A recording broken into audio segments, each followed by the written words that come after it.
Most drivers watching this right now are bleeding money out of their engine, their transmission, and their fuel system. And they have no idea it is happening. Not because the car is old, not because they drive it hard, because the maintenance plan they were handed was designed to run out the clock, not protect the car. Tonight, 20 things you were either told never to do or never told about at all. We are saving the last one for the end. It is free, it takes 3 minutes, and it is the reason some high-mileage engines outlast engines with half the miles on them. 20. The terminal corrosion tax. That white and bluish-green crust building up on your battery terminals right now, it is not just ugly, it is resistance. And resistance means your battery is working harder than it needs to every single time you turn the key. Your starter strains, your alternator compensates. Over time, a $2 problem quietly becomes a $400 electrical diagnosis. Manufacturers do not list this in service intervals because it does not fit a billable service. Here is the fix. Disconnect the terminals. Negative first. Always negative first. Mix a tablespoon of baking soda with warm water. Scrub the posts and cable ends clean with an old toothbrush. Rinse. Dry completely. Then apply a thin coat of dielectric grease or a battery terminal protector spray before reconnecting. That layer of grease seals out moisture and stops the corrosion cycle before it restarts. Against manufacturer spec? Technically, yes. Does that matter on a battery already out of warranty? No. What it will do is protect your entire electrical system from a problem that is completely preventable. $5, 10 minutes. Done. 19. The pressure drift problem. Your tires are almost certainly running at the wrong pressure right now. Not dramatically wrong, just wrong enough to be costing you fuel, wearing your tires unevenly, and stressing your suspension on every single mile. Here is why.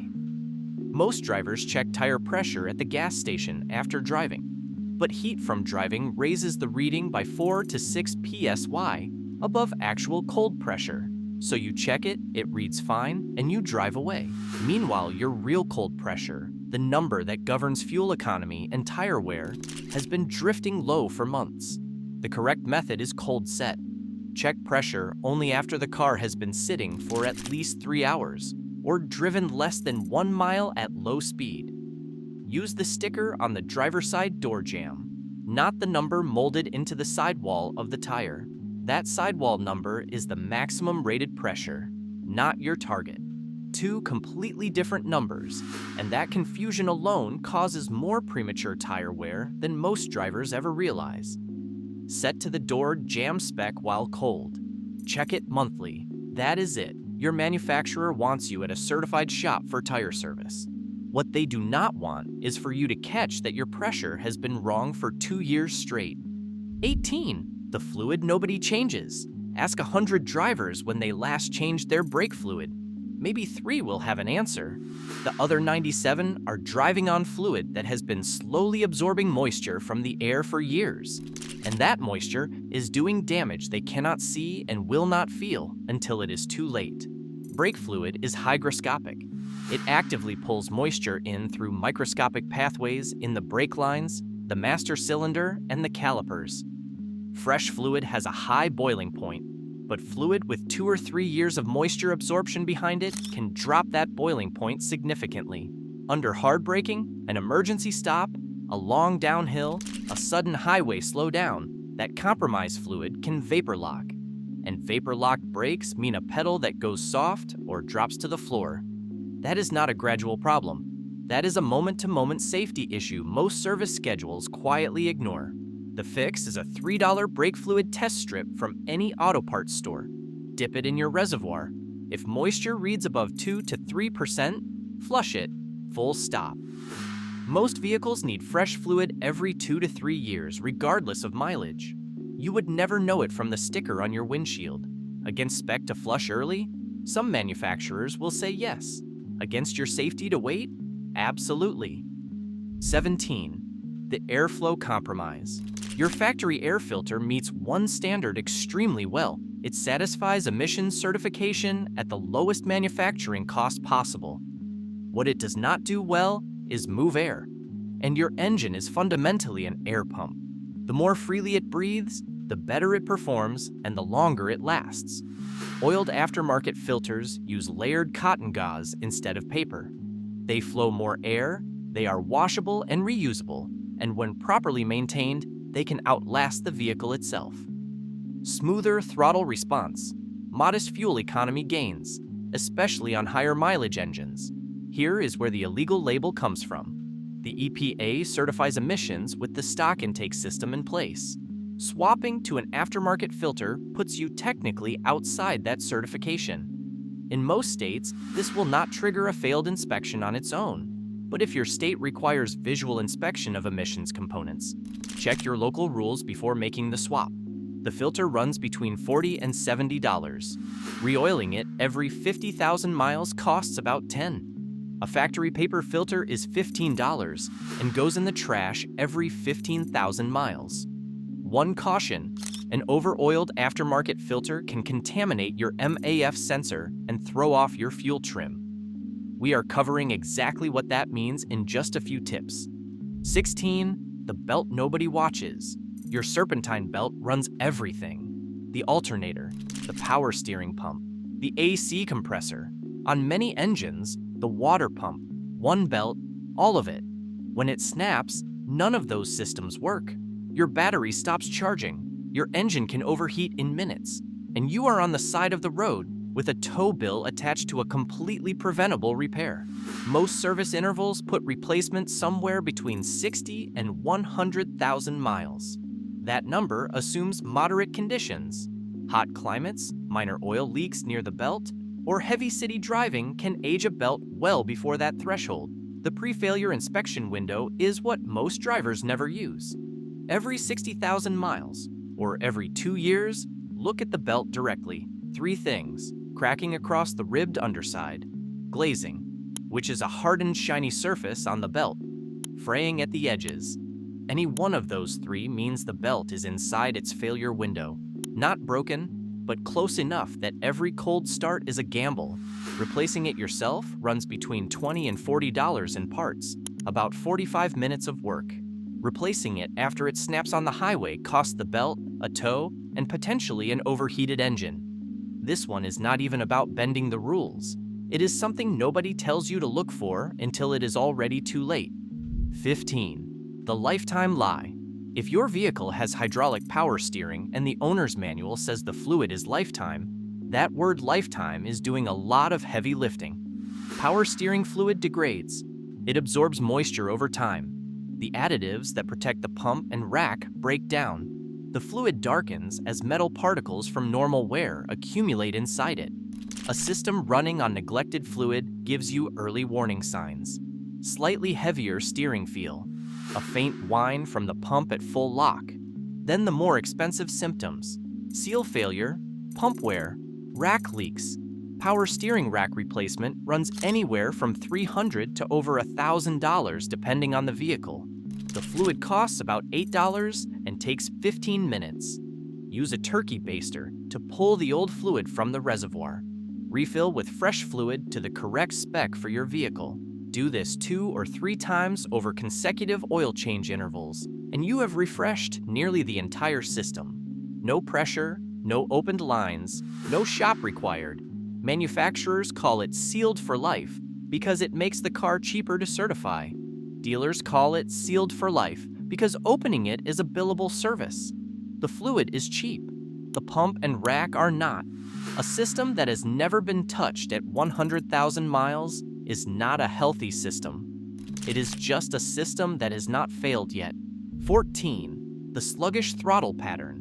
Your throttle body controls how much air enters the engine when you press the gas pedal, and over time, it learns. It builds a behavioral profile based on how you drive. Gentle starts, light acceleration, conservative revs. And it uses that profile to shape throttle response whether you want it to or not. The result is a throttle that feels increasingly dull. Hesitation at highway merge speeds, lag between pedal input and engine response. And after a battery swap, an oil change, a new air filter, the car keeps running on the old profile as if nothing changed. The reset forces the ECU to wipe that learned map and start fresh. On many vehicles, the process is straightforward. Turn the ignition to the on position without starting the engine. Press the accelerator pedal slowly to the floor and hold it for 10 seconds. Release the pedal completely. Turn the ignition off. Wait 10 seconds before starting normally. The ECU relearns throttle position from a clean baseline, warranty voiding on vehicles still under powertrain coverage. Not because it damages anything, because it alters calibration data manufacturers prefer to control. Out of warranty, it is simply the recalibration your dealer would charge over $100 to run. Drivers consistently report sharper response and smoother idle within the first few miles. 13. The relearn. Nobody runs. Every time you disconnect your battery, your engine's control unit loses its learned calibration. Fuel trims, idle baseline, throttle mapping, all of it. For the next few days, the car can run rough. Idle surges, fuel economy drops, shifts feel slightly off.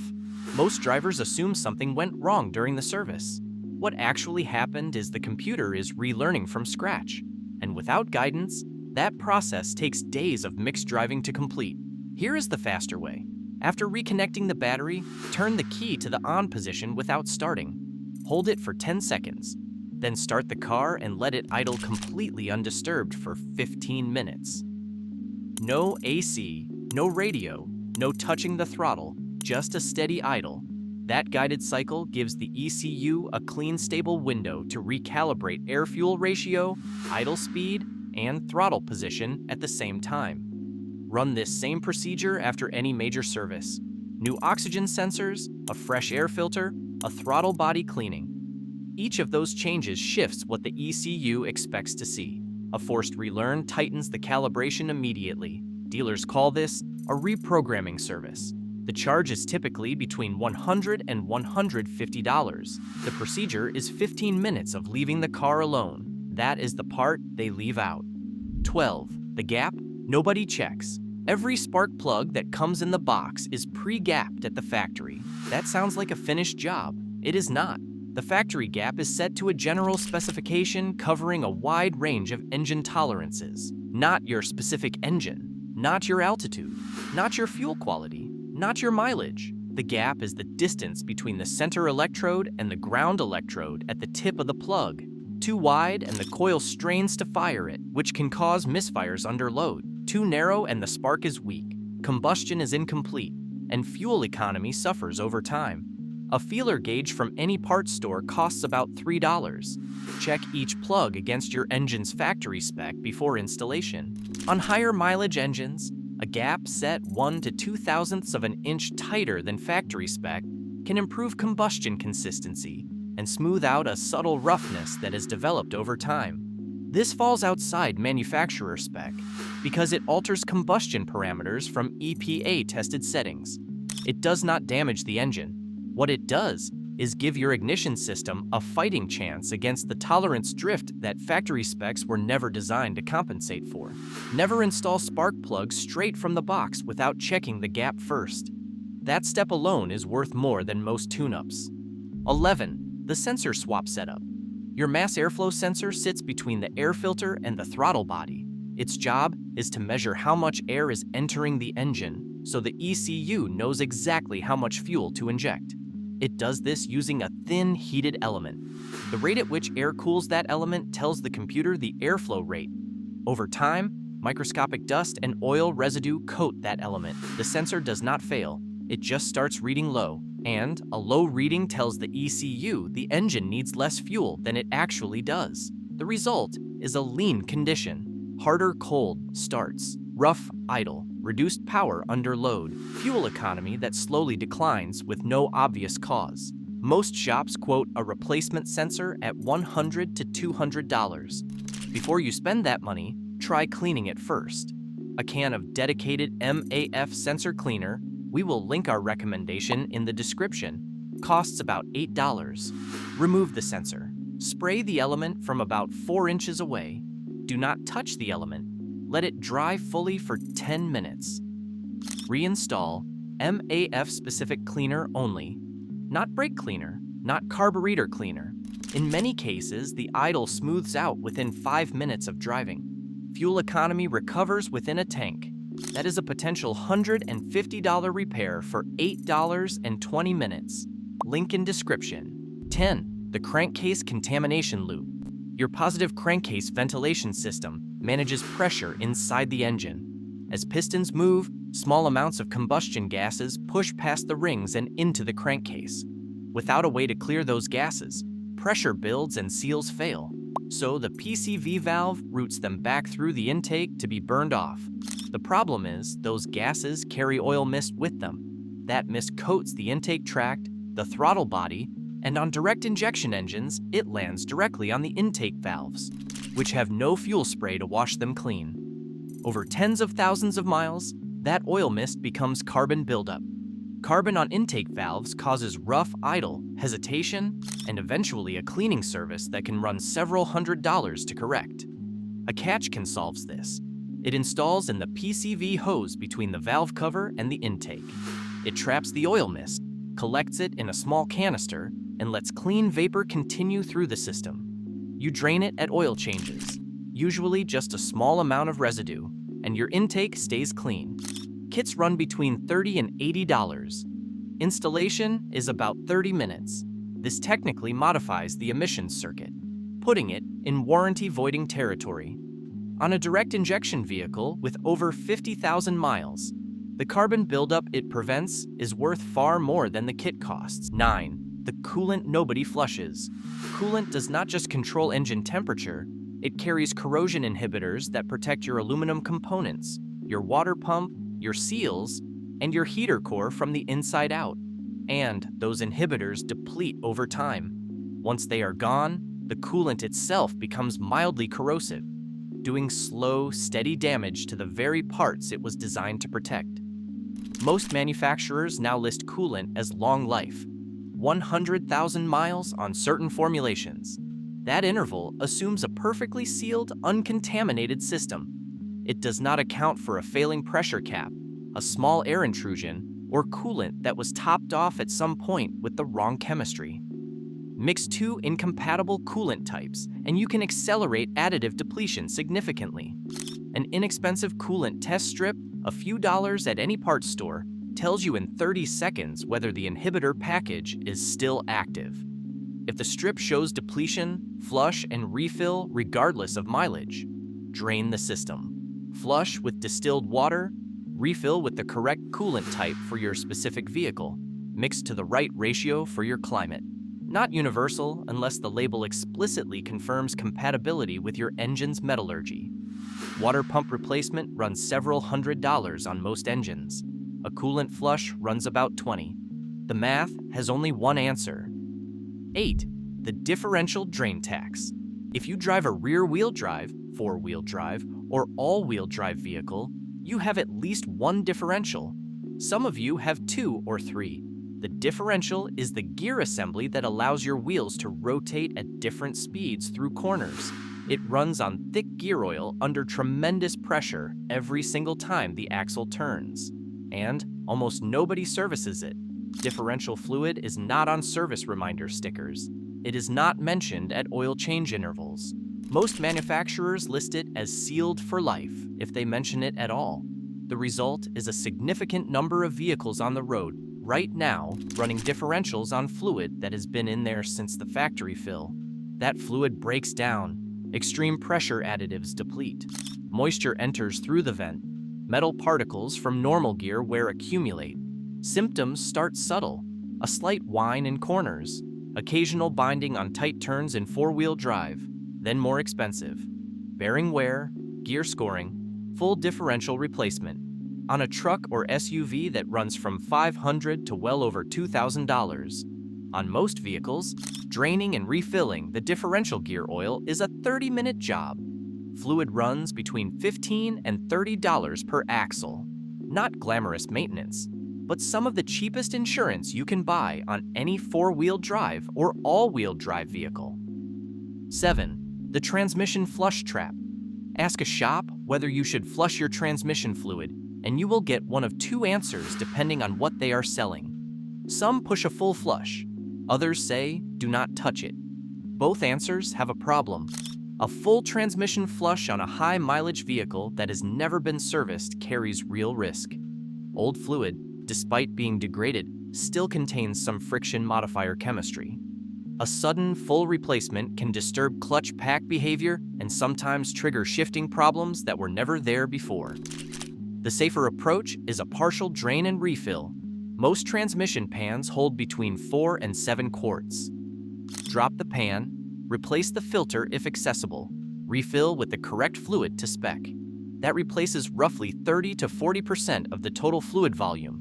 Do it 3 times over 30,000 miles, and you have refreshed the system almost completely. With no dramatic chemistry shift at any single point, each service runs between $30 and $50 in parts.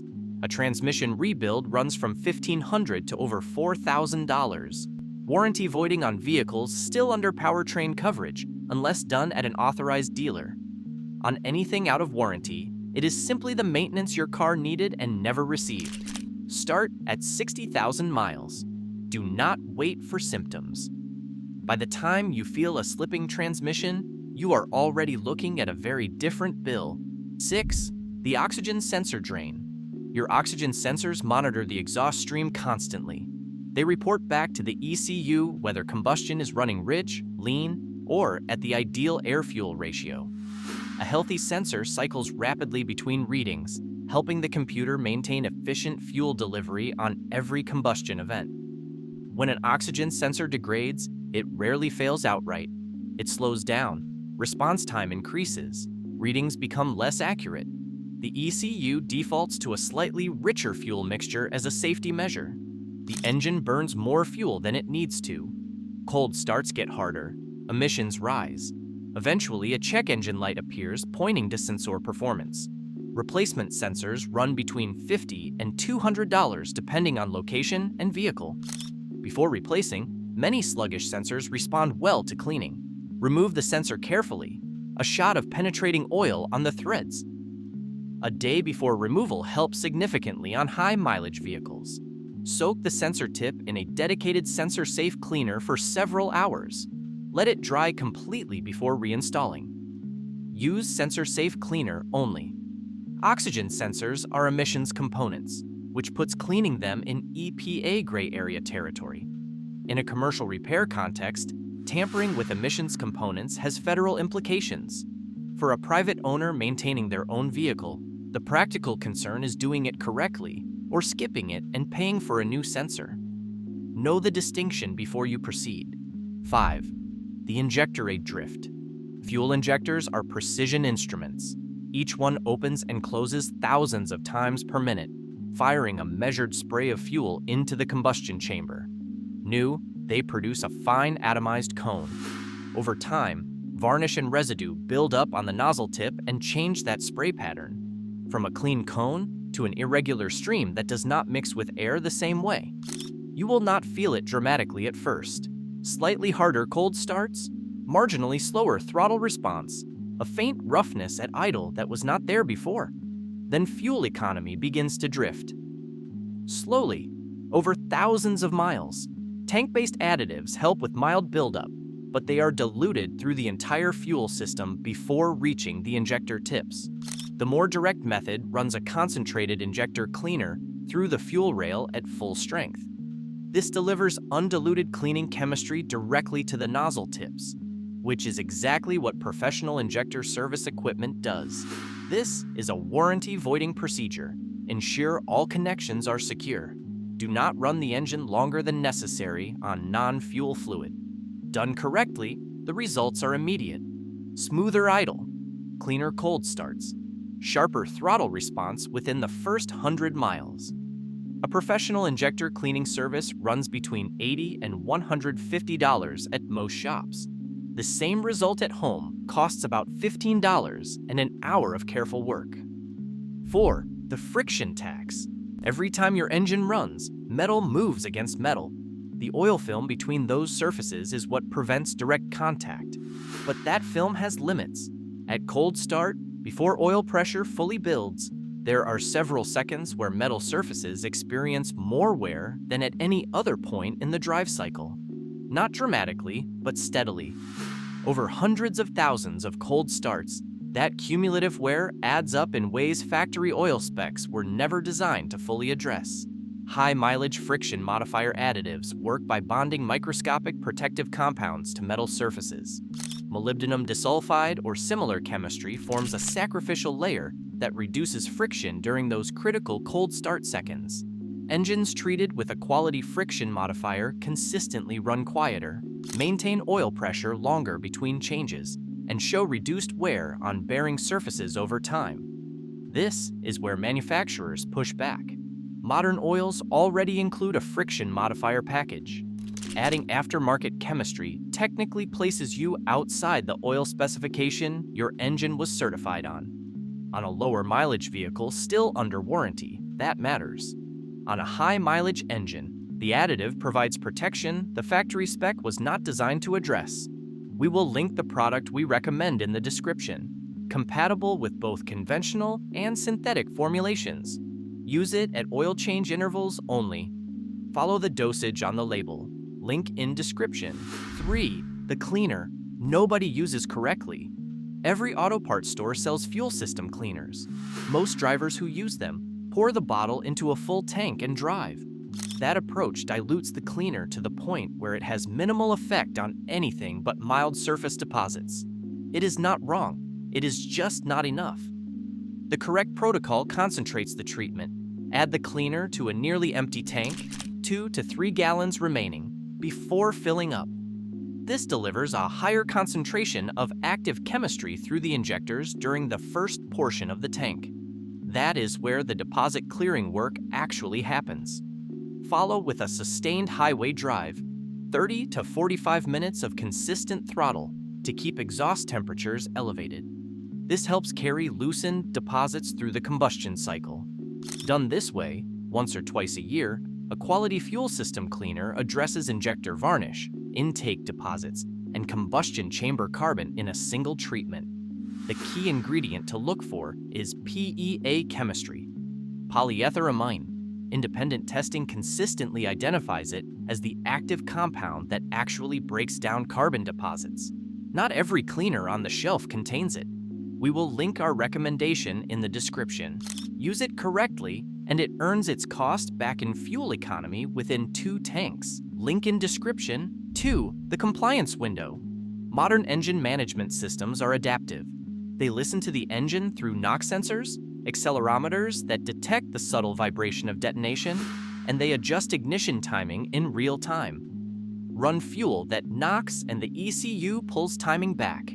Run cleaner fuel and the ECU is free to advance timing toward its optimal MAF. Vehicles rated for regular fuel but designed to accept premium can show measurable improvements in throttle response, power delivery, and fuel economy when switched to premium for an extended period. Not because premium is magic. Because the higher octane rating resists detonation, the knock sensors report a cleaner combustion signal, and the ECU advances timing toward the performance side of its calibration range. Run 3 to 4 consecutive tanks of premium. Use the ECU relearn procedure from earlier in this video after the second tank. Then monitor fuel economy over the next 2 fills. Many drivers find the improvement offsets a meaningful portion of the premium price difference, and the throttle response improvement is immediately noticeable. Technically outside spec for vehicles rated at regular fuel, will not damage the engine. The only risk is financial.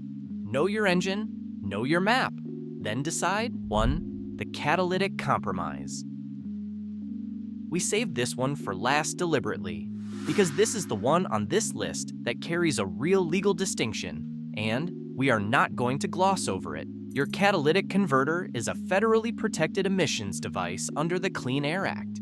Any intentional tampering, removal, or modification of a catalytic converter by a repair facility or by anyone performing work for compensation is a federal violation. That is not a gray area. For a private owner maintaining their own vehicle, the legal picture is more nuanced, but we are presenting this as information, not a recommendation. Know your local and state regulations before you act on anything in this section. With that said, Here is what the method involves. Adding roughly half a can of lacquer thinner to a half tank of fuel and driving at sustained highway speed for 30 minutes forces hot solvent chemistry through the catalytic converter at operating temperature. The solvent dissolves carbon and ash deposits that accumulate on the converter's honeycomb substrate over time. In some cases, this restores exhaust flow and clears converter-related performance codes. Converter replacement runs from $500 to over $1,500. This method works only on restricted converters that are not yet chemically failed. It does not work on converters damaged by oil consumption or coolant intrusion. Nothing will fix those short of replacement. And in states with emissions testing, a converter that has been deliberately modified in any way can result in a failed inspection. Understand exactly what this is before you decide. That is all 20, from the battery terminals all the way down to the catalytic converter. 20 things manufacturers either buried in fine print, labeled as lifetime sealed, or simply never explained to the people paying for them. Here is the honest summary. Most of these are not illegal in any criminal sense. Several of them are warranty voiding, which matters if you are still under coverage. 2 of them touch EPA territory, and we told you exactly where those lines are. The rest is simply maintenance your car needed, explained in plain language. The vehicles that last, the ones hitting 200 and 300,000 miles without major failures, are not just lucky. They are maintained differently. The owners understand what their car actually needs versus what a service reminder sticker was designed to prompt them to pay for. Start with tip 20 tonight. Battery terminals, baking soda, dielectric grease, 10 minutes. Costs nothing. Makes a difference you can measure. All 3 products we recommended in this video are linked in the description below. The MAF Cleaner, the Friction Modifier, and the Fuel System Cleaner. We will see you in the next one.